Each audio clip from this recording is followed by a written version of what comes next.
ഇപ്പോൾ വണ്ടിയിൽ യാത്ര ചെയ്യുമ്പം ഇപ്പുറത്ത് അടിപിടിയുണ്ട്, ഇപ്പുറത്ത് അമ്മൻകുടം തുള്ളലുണ്ട്, ഇപ്പുറത്ത് ഡാൻസ് ഉണ്ട്. ഇങ്ങനെ ഉത്സവ സമയമാണെങ്കിൽ ക്ഷേത്രങ്ങളുണ്ട്. നമ്മൾ വണ്ടിയിൽ നിന്നുകൊണ്ട് നോക്കും, മുന്നോട്ട് പോകും.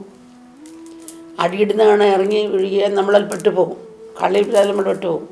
പക്ഷെ കാണുന്നു, പക്ഷെ മൃതിക്കുന്നില്ല.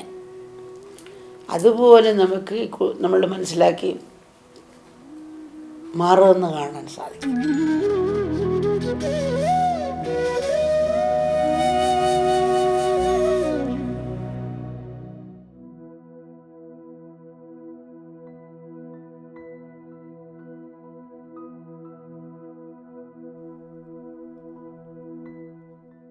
നമ്മൾ ഈ ആശ്രമത്തിലെ മക്കൾ അമൃതവർഷം ചോദിച്ചു, മോളെ നീ എനിക്ക് പുറത്ത് പോയപ്പോൾ എങ്ങനെ നിനക്ക് പിടിച്ചു നിൽക്കാൻ സാധിച്ചു?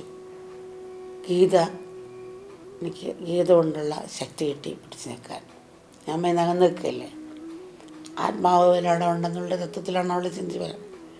അതുകൊണ്ട് പിടിച്ചു നിൽക്കാൻ ചെയ്യും. പിന്നെ എന്തൊക്കെ ഉണ്ടായിരുന്നു മോളെ? അത് എനിക്ക് മരിച്ചു കിടക്കുന്നതിനെ കാണുന്നു വലിയ ദുഃഖമാണ്, കാണാൻ പറ്റത്തില്ല.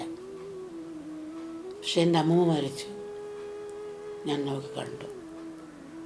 പഴയ വസ്ത്രം മാറി പുതിയ വസ്ത്രം ധരിക്കുന്ന പോലാണ്. അല്ലെ ഒരു ട്രെയിനകത്ത് ഒരു കമ്പാർട്ട്മെൻറ്റിൽ നിന്ന് അടുത്ത കമ്പാർട്ട്മെൻറ്റിലേക്ക് പോകുന്ന പോലാണ്. ആ ഒരു ലാഘവത്തോടെ ആ കുഞ്ഞിന് ആ മരണം കാണാൻ മനസ്സിലാക്കി കിട്ടിയെന്നാണ് അവിടെ വാക്ക്. പിന്നെ എന്തൊക്കെയുണ്ടായിരുന്നുള്ള വിശേഷം? അത് ഞാൻ സൂപ്പർ മാർക്കറ്റിൽ പോയി. സൂപ്പർ മാർക്കറ്റിൽ പോയപ്പോൾ അവിടെ ധാരാളം കുട്ടികളെ കണ്ടു, ധാരാളം കളിപ്പാട്ടങ്ങളും നല്ല നല്ല ഇതൊക്കെ കണ്ടു.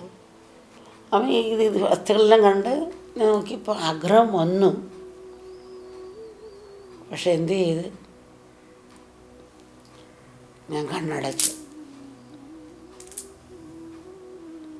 അപ്പോൾ നിയന്ത്രിക്കാൻ പറ്റുന്നില്ലായിരുന്നു, അവൾ കണ്ണടച്ചു അതിൻ്റെ മുമ്പിൽ.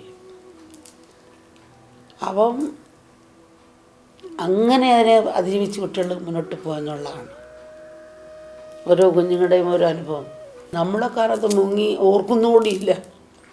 അപ്പോൾ കുട്ടികൾക്ക് ഈ ചെറുപ്പത്തിൽ ഗീത പഠിച്ചതുകൊണ്ട് ഓരോ സാഹചര്യത്തെയും എങ്ങനെ മാറുമെന്ന് കാണാൻ സാധിക്കുന്നു എന്നുള്ള, നമ്മളതിൽ പെട്ടുപോകുന്നില്ല.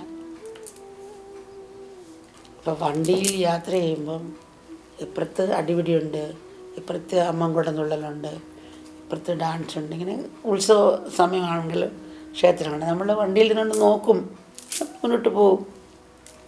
അടിയിടുന്നതാണ് ഇറങ്ങി വീഴുക, നമ്മളതിൽ പെട്ടുപോകും. കളിയിട്ടാൽ നമ്മൾ പെട്ടുപോകും. പക്ഷെ കാണുന്നു, പക്ഷെ മൃതിക്കുന്നില്ല. അതുപോലെ നമുക്ക് നമ്മൾ മനസ്സിലാക്കി മാറുമെന്ന് കാണാൻ സാധിക്കും. ഇപ്പോൾ സൂപ്പർ മാർക്കറ്റ് ജീവിക്കുന്ന പോലാണ്. ഞങ്ങൾക്ക് പഞ്ചായത്ത് വെള്ളം വരണമെങ്കിൽ നമ്മൾ വെള്ളം വന്നു പോകും നമുക്കൊക്കെ. പക്ഷേ കുട്ടികളിൽ ചെറുപ്പത്തിൽ പറഞ്ഞുകൊണ്ട് അവർക്ക് മാറുമെന്ന് കാണാൻ സാധിച്ചു എന്നുള്ളതാണ്. അതാണ് അന്നത്തെ ആൾക്കാർ ഗുരുകുലം പഠിച്ചിട്ട് പോയിട്ടാണ് രാജാക്കന്മാരും രാജ്യം ഭരിച്ചതും മറ്റുള്ളതും ഒക്കെ അവർക്ക് സമചിത്തത്തോടെ നീങ്ങാൻ സാധിച്ചെന്നുള്ളതാണ്.